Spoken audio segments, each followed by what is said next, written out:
중국의 전기차가 지금처럼 유럽 시장을 폭스바겐도 망가지고 그 정도까지 과연 좌시할 것이냐 생각해보면 이제 그건 분명히 아니라고 생각하고, 전반적으로 2차 전지 업황이 안 좋은 상황에서 소재 업체로 밑을 내려다보면 상황이 굉장히 안 좋은 업체들이 좀 많이 보이긴 해요. 이 중에 일부 업체들은 유상증자를 하지 않고선 좀 살아남기 힘들 것이다. 테슬라 입장에서는 좀 억울할 수도 있는 게 굉장히 상황이 안 좋은 것처럼 이제 하니까 테슬라 주주분들 입장에서는 좀 많이 억울하실 수 있을 것 같아요.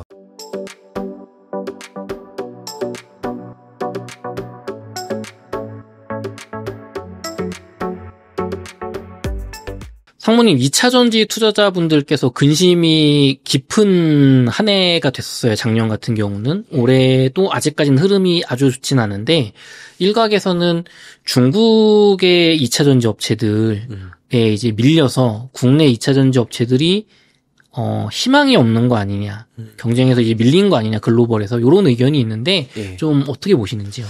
일단 경쟁력이 무엇인가, 어떤 경쟁력이 어떤 데서 차이가 나는가, 이걸 생각을 해봐야 될 것 같아요. 지금 이제 문제는 중국의 그 LFP 배터리 이제 가격이 워낙 싸고 한국에 만드는 3원기 배터리는 가격이 상대적으로 비싸니까 이렇게 된다라는 건데, 사실 이제 한 걸음 더 나가서 이렇게 보면은 중국의 기업들이 무조건 이제 기술 수준이, 물론 이제 LFP 원재료 자체가 싸죠. 하지만 기술 수준이 높아서, 오로지 기술 수준이 높아서 이렇게 싼 걸 만드는 건 아니고 중국 정부의 보조금이 워낙 크지 않습니까? 사실 그런 부분에서 오는 차이가 굉장히 크기 때문에 한국 기업들이 엄청나게 노력을 해도 쉽지 않은 부분이 분명히 있는 거고요. 좀 완전 다른 산업입니다만, LG 디스플레이 예를 생각해봐도 LG 디스플레이 있는 거기 그분들이 열심히 노력을 하지 않는다거나 기술 수준이 떨어지는 게 아니에요. 기술이 높고 거기 있는 분들이 굉장히 열심히 일을 하시지만 중국 기업들은 애초에 중국 정부한테 엄청난 보조금을 받기 때문에 실제로 현업에 있는 분들 말씀 들어보면 그런 IT 업체 분들은 중국의 그런 IT 부품 업체, 생산 업체들 엄청 부러워하는 게, 한국의 기업들은 이제 우리가 이런 거 해보려고 그러면 새로 비싼 장비를 사야 되잖아요. 한 대 5억, 10억 원 하는 장비를 사야 되면 그게 큰 의사결정이라서 고심 끝에 결정을 내리는데, 중국 같은 경우는 정부의 보조금이 많으니까 정말 사달라고 하면 사주는, 그 정도로 이게 많으니까 그 장비들을 쉽게 사서 이런저런 아이디어들을 쉽게 실현해 볼 수 있다라는 거예요.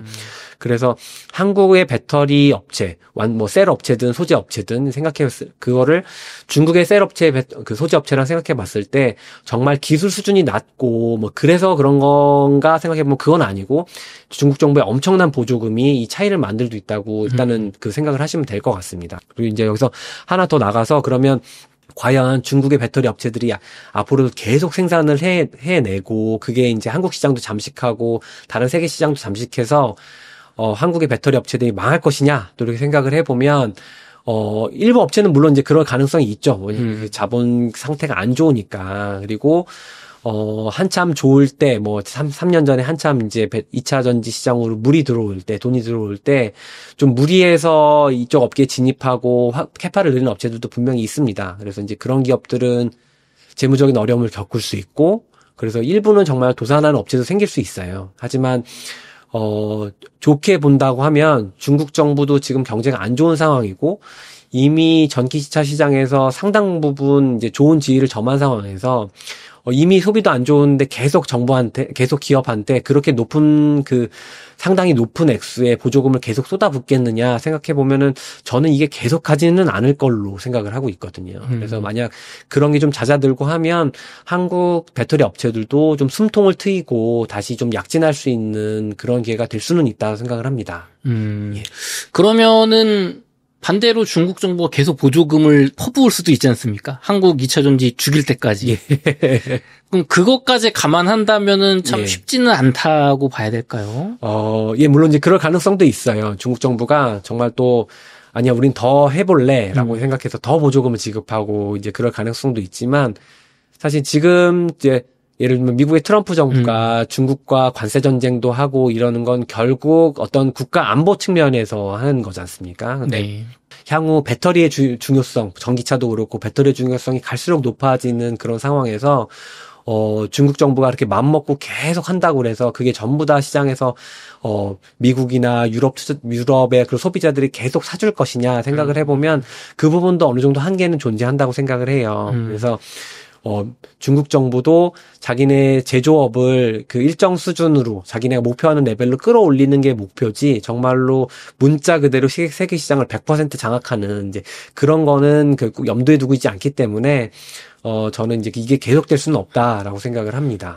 실제로 트럼프 대통령이 미중 패권 전쟁을 하면서 관세를 높이고 중국이 불공정 경쟁하고 있다. 말씀하신 것처럼 불공정 경쟁이죠. 맞아요. 호주군 그렇게 해서 덤핑 치니까 상대가 안 되는 거잖아요.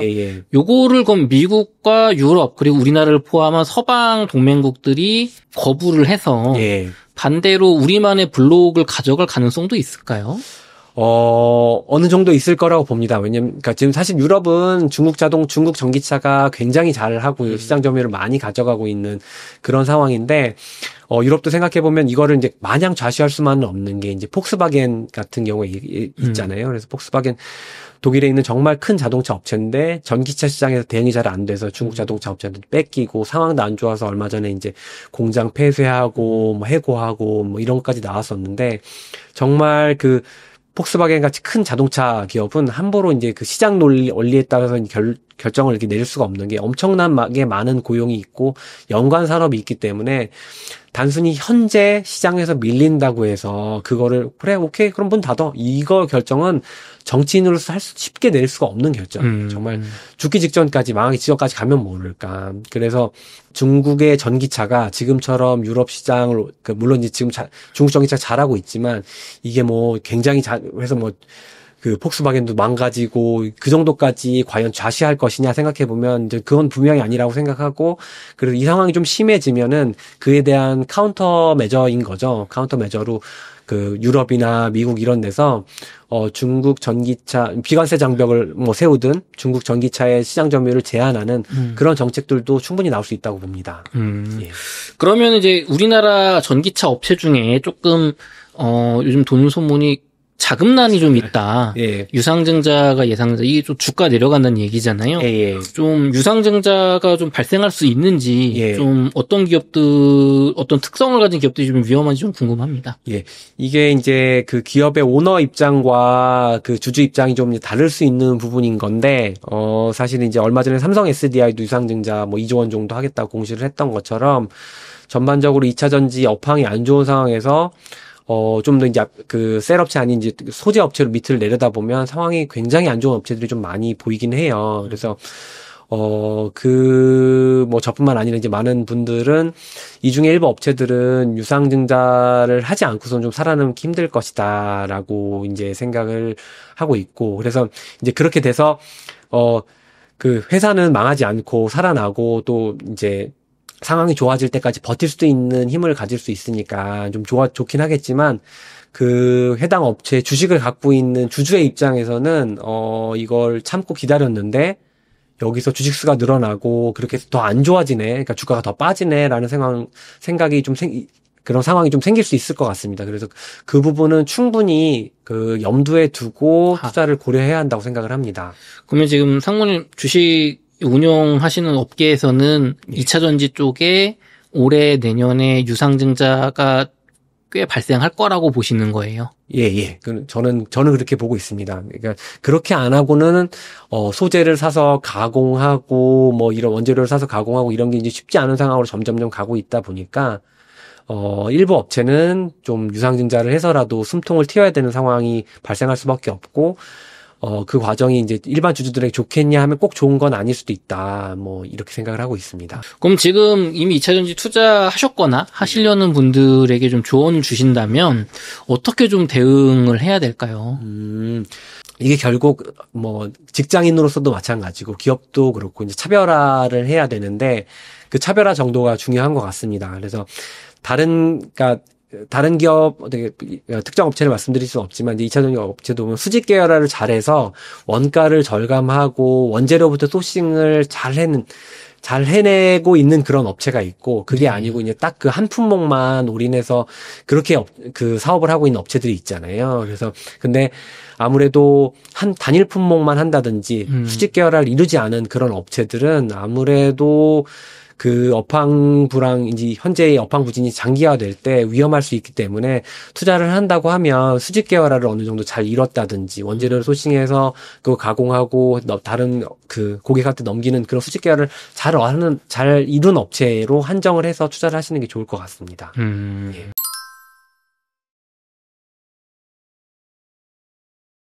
그러면은 아까 저희가 1, 2부에서 우리나라 상법 개정과 이제 진행이 되면서 정말 우리나라 주식업계 자체가 뒤집어질 정도의 예. 그런 밸류업이 일어날 수 있다라고 하면서 좋은 섹터들을 얘기해 주셨는데 예. 상무님이 개인 투자자를 만약에 뭐 자산 운용을 조언해 주시는 입장이라면 2차전지 비중이 높은 분들에게 해 주실 수 있는 조언이 있을까요?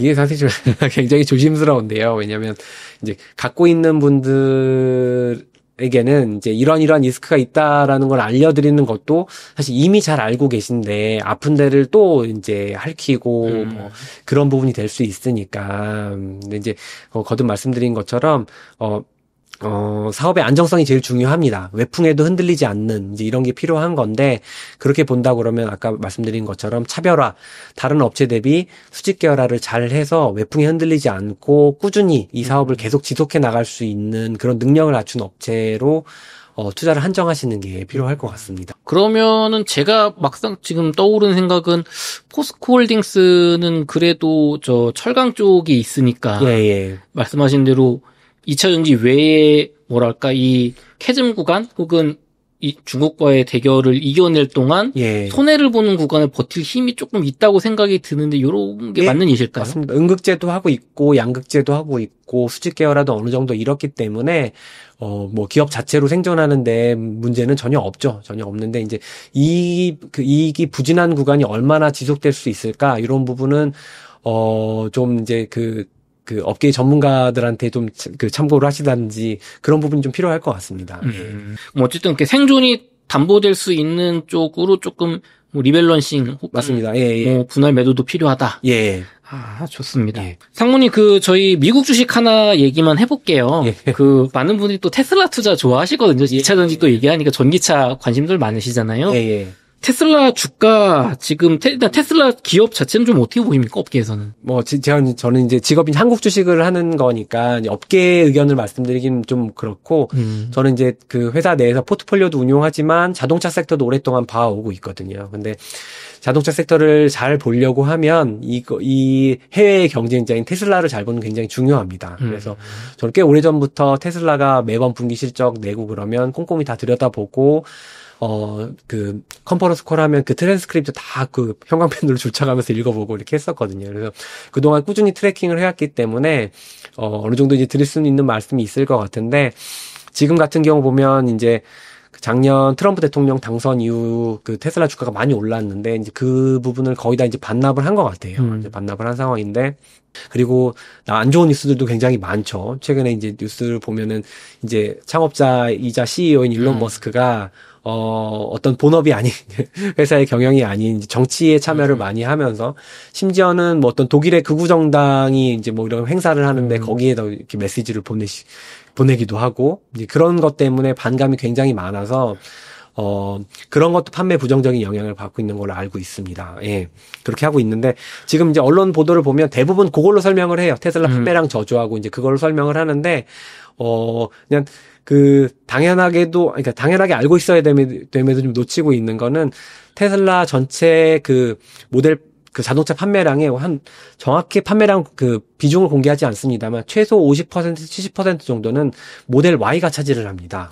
근데 모델 Y가 기존 모델이 이제 작년 말까지 이렇게 해서 끝나고 올해부터는 모델 Y 주니퍼라는 페이스리프트 어쨌든 신규 상품성을 개선한 모델이 나와요. 그래서 이미 작년 말부터 모델 Y 주니퍼 생산하기 때문에 생산 라인도 좀 개조를 해야 되고 그래서 그런 것 때문에 생산 중단이 있을 수 있다라고 이야기를 했었습니다. 그리고 얼마 전에 테슬라의 1분기 자동차 판매량이 발표됐는데 그때도 테슬라가 몇 주 정도 생산 라인 개선 때문에 생산이 좀 중지됐다라고 밝혔어요. 그래서 테슬라 입장에서는 좀 억울할 수도 있는 게 4분기에 보면은 기존 모델 Y의 기존 모델을 팔기 위해서 인센티브 같은 거 할인 판매 많이 해서 그걸 다 상당 부분 재고를 줄이고 떨어냈고, 그래서 ASP도 QOQ로 3분기, 4분기 가면 7%씩이나 줄어들었거든요. 그렇게 줄어든 상황이고, 이제 신제품을 생산하려고 이제 생산을 조금씩 늘리고, 램프업이라고 하죠. 램프업을 하고 있는 상황인 건데, 그 기간 동안 그 과도기에 판매량이 부진한 걸 가지고 전부 다 약간 테슬라가 안 좋은, 굉장히 상황이 안 좋은 것처럼 이제 하니까 테슬라 주주분들 입장에서는 좀 많이 억울하실 수 있을 것 같아요. 근데 제가 봤을 때 테슬라는 이제 큰 그림 보고 사야 되는 주식이라고 생각을 하고 있는데, 그런 관점에서 보면은 저는 이제 주가는 이제 반등할 수 있다라고 보고 있는 게, 일단 P와 Q가 둘 다 좋아지는 방향으로 갈 수밖에 없습니다. 일단 P 측면에서, 가격 측면에서 말씀드리면, 지난 4분기에 모델 Y 구형 모델, 이제 이런 거 싼 가격에 떨어내고 그러면서, 그 QOQ로 한 7% 정도, 이제 ASP가 빠졌는데, 앞으로 1분기, 2분기 올라가면서는 이게 반등할 수밖에 없는 게, 모델 Y 주니퍼의 이제 신모델의 가격이 그전보다 MSRP, 그냥 그 권장 소비자 가격인 거지. 그게 한 25%가량 높습니다. 물론 이제 할인을 하고 그러면 또 달라지고, 또 그 테슬라가 모델 Y 주니퍼만 파는 건 아니기 때문에 이제 그번 감안을 해야 되겠지만, 기본적으로 모델 Y가 전체 차량 판매의 50% 이상이기 때문에 그런 부분을 감안해 보면 모델 Y 주니퍼가 이제 본격적으로 팔리기 시작하면 ASP는 두 자릿수 이상 늘어나, 10% 이상 늘어나는 게 전혀 불가능하지 않고요. 그 다음에 생산 중단했다가 늘리는 부분, 뭐 이런 부분이 있기 때문에 1분기에서 2분기, 3분기로 가면서 P와 Q가 모두 다 개선되는 그림을 보여주게 되거든요. 그래서 그런 측면에서 생각해 보면 테슬라 실적이 개선되면서 다시 좀 좋게 볼 수 있고 주가가 반등할 수 있는 여지가 있을 수 있습니다. 근데 뭐 이제 물론 이제 안 좋게 보는 쪽에서는 이러다 일론 머스크가 다음번 미국 대통령이 되겠다고 정치 활동을 본격적으로 하는 거 아니냐, 뭐 이런 얘기들도 있긴 있어요. 근데 거기까지 생각하면은 좀 답은 없을 것 같은데, 거기까지 생각하면 좀 더 생각은 해봐야 되긴 하겠지만, 지금의 이제 일론 머스크가 어떤 정치적으로 어떤 활동을 하면서 반감을 사고 있는 거는 저는 시간이 지나면 조금씩 잦아들 거라고 생각을 합니다. 왜냐하면 뭐 이제 아시아권에서 생각을 해보면 우리가 일본이랑 서로 감정이 안 좋기도 하고, 또 중국과 일본이 서로 감정이 안 좋기도 하고, 서로 불매운동 같은 것도 하고, 그래서 그게 이제 한 6개월, 1년 정도는 영향을 미치지만, 그게 영원히 계속되지는 않지 않습니까? 그쵸. 또 시간 지나면 또 잊혀지고, 그래도 제품이 좋으면 또 용서하고 좀 사주고, 뭐 이런 게 되기 때문에, 그런 영향은 장기적으로 페이드아웃 될 거라고 생각을 하고, 향후 이제 올해 생각해보면, 모델 Y 주니퍼에 대한 사실 반응이 되게 좋아요. 자율주행도 이런 부분도 항상 계속 개선되고 있고, 그래서 P와 Q가 개선되면서 테슬라 주가는 반등할 수 있다, 이렇게 생각하고 있습니다. 좋습니다. 상무님 긴 시간 동안 인사이트 나눠주셨는데요. 끝으로 웅달책방 시청자분들을 위한 한 말씀 부탁드리겠습니다. 예, 오늘은 그 향후 예상되는 상법 개정으로 한국 주식시장이 2024년을 기점으로 2025년, 2026년 가면서 그동안은 주주들로부터 돈을 가져가는 시장이었지만 앞으로는 주주에게 자사주 매입, 소각, 그다음에 배당을 통해서 돈을 돌려주는 시장이 될 수 있다는 말씀을 드렸습니다. 앞으로 또 기회를 주시면은 제가 각 기업별로 어떤 변화들이 일어나고 있는지, 어떤 의미 있는 변화들이 진행되면서 뭐 한국 주식시장의 그 주가 상승 여력이 얼마나 높아질 수 있는지 또 말씀드려 볼 수 있도록 하겠습니다. 감사합니다. 네, 이렇게 해서 김홍범 상무님과의 인터뷰를 마치도록 하겠습니다. 긴 시간 동안 수고 많으셨습니다. 감사합니다. 감사합니다.